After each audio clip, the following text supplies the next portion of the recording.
DE Vrindavan दास channel में आप सभी का स्वागत है।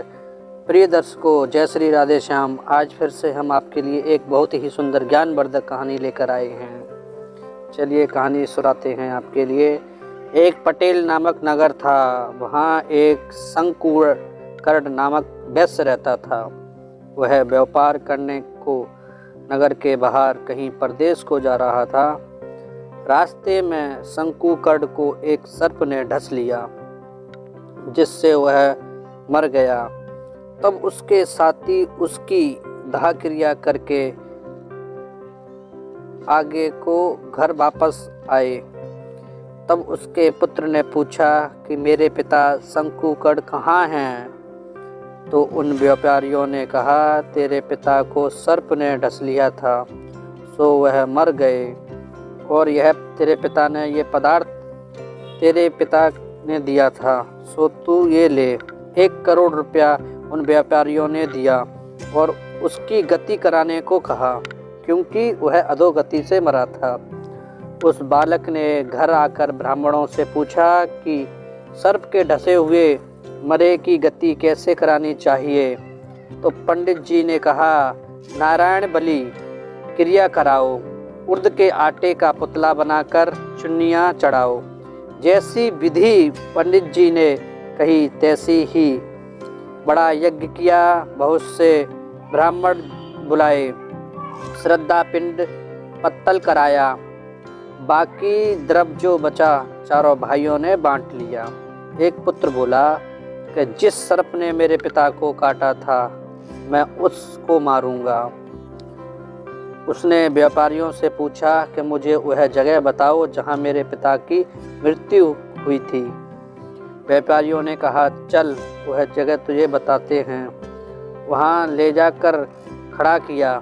देखा तो वहाँ एक बहुत बड़ा भिल था, जिसमें वह कुल्हाड़ी से लेकर खोदने लगा।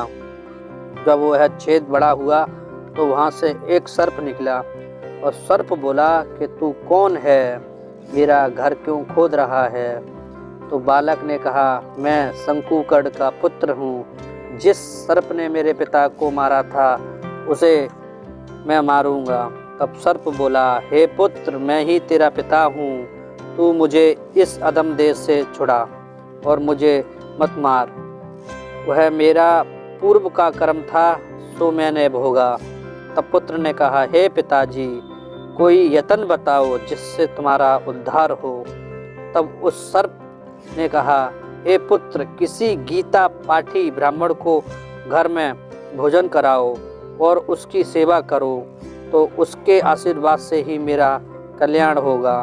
तब उस बालक ने अपने घर पर पहुंचकर जितने गीता जी के पाठ करते थे पंडित जी, उन सबको बुलाकर गीता जी के 7वें अध्याय का पाठ कराया और उन को भोजन करवाया।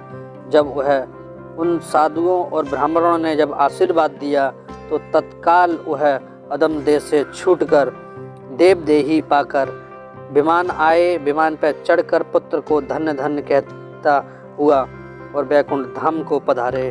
प्रिय दर्शकों, अगर आपने हमारे चैनल को सब्सक्राइब नहीं किया है, तो प्लीज़ हाथ जोड़कर विनती है कि आप हमारे चैनल को सब्सक्राइब करें, जिससे कि हम आपको आगे आने वाली अच्छी कहानियाँ लेके आते रहें, और बेल आइकन ज़रूर प्रेस करें, जिससे कि आपको हमारी आगे आने वाली वीडियो का नोटिफिकेशन मिलता रहे।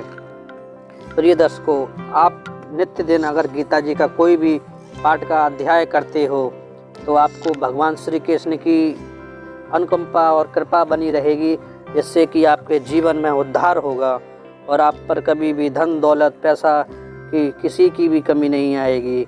जय श्री राधे श्याम। प्रिय दर्शकों।